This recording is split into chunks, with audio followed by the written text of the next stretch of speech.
It is already baby chick season. I cannot believe it. I know so many of you out there are very excited.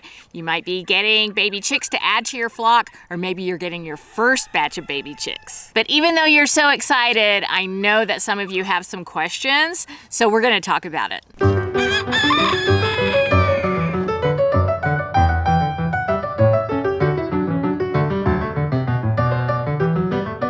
Hello friends, welcome to Chickenlandia. My name is Dahlia. I'm a backyard chicken educator, also known as the president of Chickenlandia. Raising chickens has been the best way for me to find peace and joy in my life, and I want to help you find that too.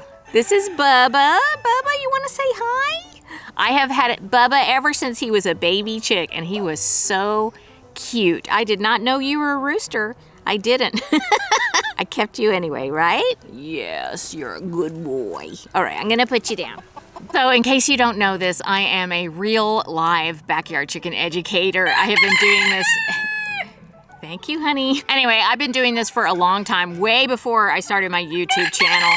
And today I just want to kind of get back to my roots and do something a little bit more interactive.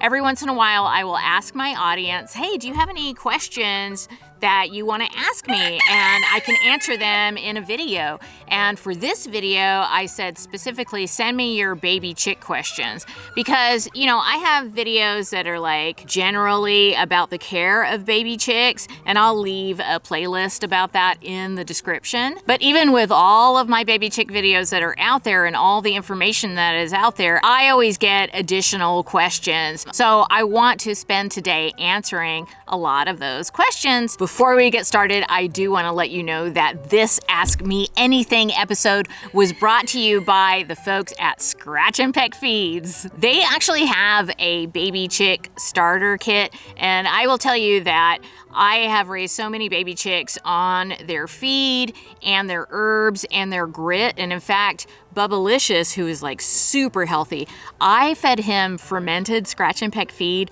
from the very beginning. And Ebear too, he's my other rooster. He's very sexy.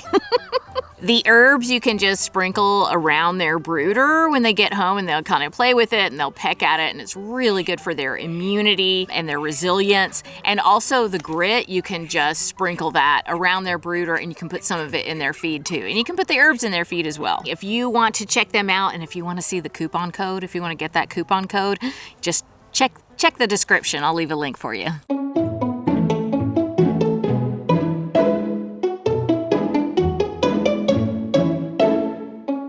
Okay, let's start with the first question. This is from @Sarah the Resort. That might not be right. 2298. We are expecting, congratulations, baby chicks soon, and have 2 Yorkie dogs. Oh, I bet those are cute little dogs. What is the best way to introduce them and train them to get along with our baby chicks? I do get this question a lot, and I want to start out by saying that absolutely the best thing that you can do is consult with an actual dog trainer. I'm not a dog trainer. It is possible, especially with these little dogs, these little terrier type dogs, that they have a very high prey drive. And if that is the case, it could be that you will never be able to trust your dog around your chickens. And I say that, and I know a lot of people will be like, no, that's not true. You can train every dog. I don't know what your circumstance is. I have rescue dogs, and there are a couple of them that doesn't matter how much I train them. I just am never going to be able to leave them alone with my chickens. Now, that doesn't mean they'll never be able to be around your chickens, but you may never be able to fully trust them outside with your chickens by themselves. Now, I do know that not everyone can afford to hire a trainer for their dogs or to take their dogs to training, but there's plenty of books out there about training your dogs. And I would say approach it the way you train them with anything. You know, lots of positive reinforcement, lots of exposure. You can keep them around the baby chicks, introduce them to the baby chicks. Always make sure the baby chicks are safe. And then if you see that kind of lunging behavior, in my opinion, you do want to correct that and tell them no. And a lot of dogs will respond really well to that. And there are some dogs that won't. I just want to prepare you for that. You know, when you get chickens, you have to learn about predator proofing if you want to keep them safe. And it is possible that you will need to protect your chickens from your own dogs, because that's what I have to do. Not to mention that the biggest predator for chickens in general are domestic dogs. And in that situation, I never blame the dog, because if a domestic dog can get to your chickens, a coyote can, a raccoon can, any other animal can get to them. So we need to take responsibility for that and make sure our chickens are protected. So anyway, I don't know if that's really what you wanted to hear. You know, maybe someday I'll do a video where I have like a dog trainer and I can show you step by step, but right now I just don't have that expertise. All I can say is lots of safe exposure and lots of positive reinforcement. Next question is from Science is Rad AF. Don't you mean AC as cluck? I really think mama raises babies the best, but I also want the benefit of bonding with young chicks. Have you found a good way to get the benefits of both? I feel like the best way to achieve this is to use a broody hen. So you pick out the hen that you want to raise baby chicks, that you allow to raise baby chicks, and you make sure that that hen is tame. So what that does is she's going to allow you to touch the baby chicks. She's going to show her baby chicks, hey, this person is good, this person has food, and it's okay for her to be around and for her to touch you. You know, she might be a little bit protective, but there's less likely a circumstance where she's just like crazy protective about her chicks against you. Not to say that might not happen, because sometimes super tame chickens, they turn into the devil when they when they go broody. I've seen it many times, but it's less likely of a scenario. So yeah, if you can get a nice tame chicken to raise your baby chicks, hopefully she will pass that down to her babies and let them know, hey, this person's okay.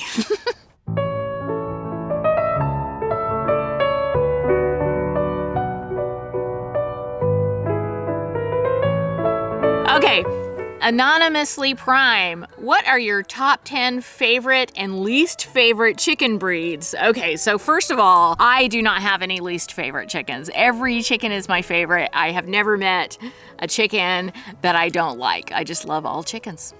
That's the truth. Now, I do think there are some that are harder to raise for beginners than others. If you're just starting out, I wouldn't recommend getting some itty bitty, tiny, special needs chickens that are super loud and lay one egg a month and they get sick all the time or whatever. I would try to focus on the production breeds, because those have really been bred to be easy for backyard chicken keepers. Barred Rocks, Buff Orpingtons, Black Australorps, Easter Eggers, those are really great beginner chickens. But usually when you go to the farm store, if you're gonna pick out chickens, or if you go to a website and you're gonna order chickens, they will have a list of like what's friendly and what's cold hardy and what's kind of maybe quieter, because every chicken can be loud. You need to remember that. So I would just go with that. There are so many great chicken breeds out there. I can't really say what's the best and what's the worst. I think they're great, and it just depends on what you're looking for. Okay, at sfish6676. And it is starting to rain. I'm going to move. Because sugar melts, y'all. I know that baby chicks should be feathered before transitioning out to the brooder. That's true. But what should outside temps be before moving them to the outdoors? I live in Florida and we just had the Arctic blast. This was probably a couple months ago. It's warming back up now during the day, but still dips down to the 30s and 40s at night. Okay, so this is a really important question, and I get this question a lot. I think with something like this, you just have to remember that even with cold hardy breeds, you can't just take them from a warm brooder where they've had supplemental heat for 8 weeks and just throw them outside in weather that is below 50 degrees. You really want to acclimate them slowly to that, especially if it's below freezing. So what I would do, and in your situation, it sounds like it's warmer during the day, but then it's getting cold at night. So you can leave them out during the day, like all day long, and then bring them in at night.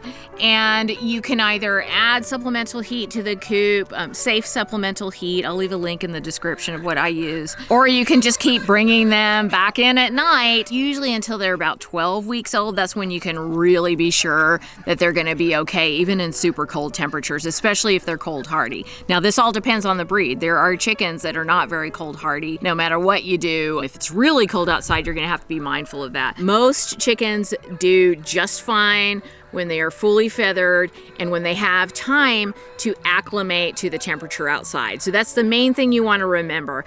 Acclimate them, don't shock their systems, and usually by 12 weeks, they are going to be good to go no matter what the temperature is outside. But just get them there slowly and easily so they don't get shocked.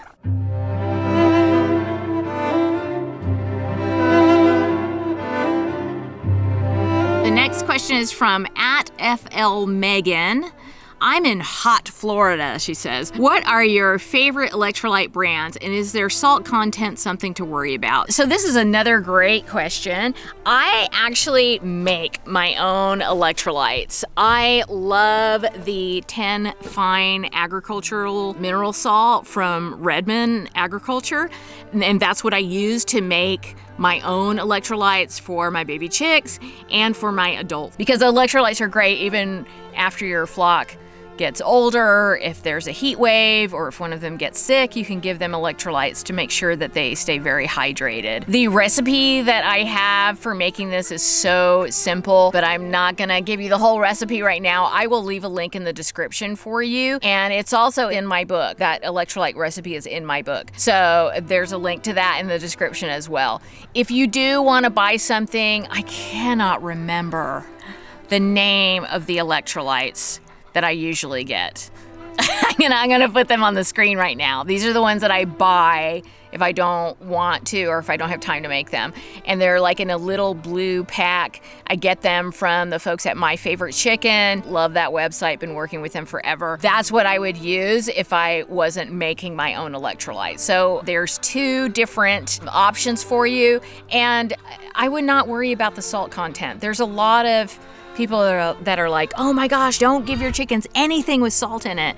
And it certainly depends on the quality and the type of salt that you're giving them. The other thing is chicken feed has salt. Like, chickens do need some amount of salt. If they are in distress, if they're baby chicks, if it's really hot, they need that extra hydration. They need those minerals. So one thing that you can always do is give your chickens fresh water along with their electrolytes. The recipe that I give you, if you follow the instructions, you do not have to worry about the salt content with that.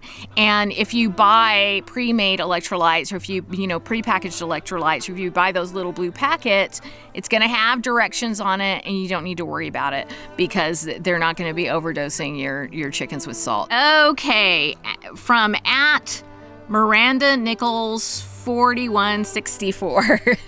When and how do you introduce chicks to the adult flock?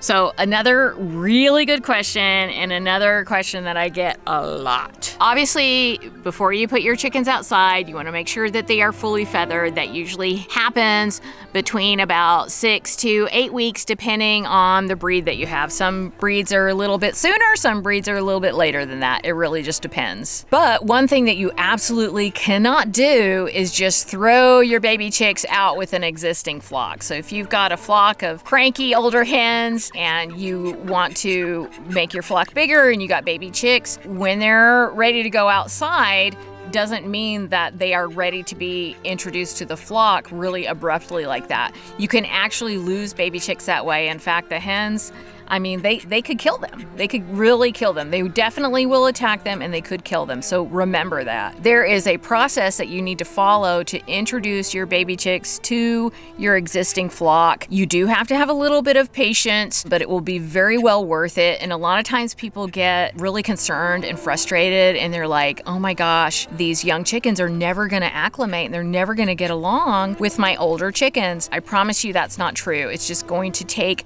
a little bit of patience and you're gonna have to follow this process. Now, I have a whole video about that. I certainly do. It is on the screen right now. It's gonna show you step by step, here's what you need to do to make sure that your baby chicks are safe and you integrate them with a new flock. It is on the screen right now, and guess what? It's 100% friendly. Backyard chickens, education, and entertainment, and I know you're gonna love it. All right, I'm gonna get out of this rain.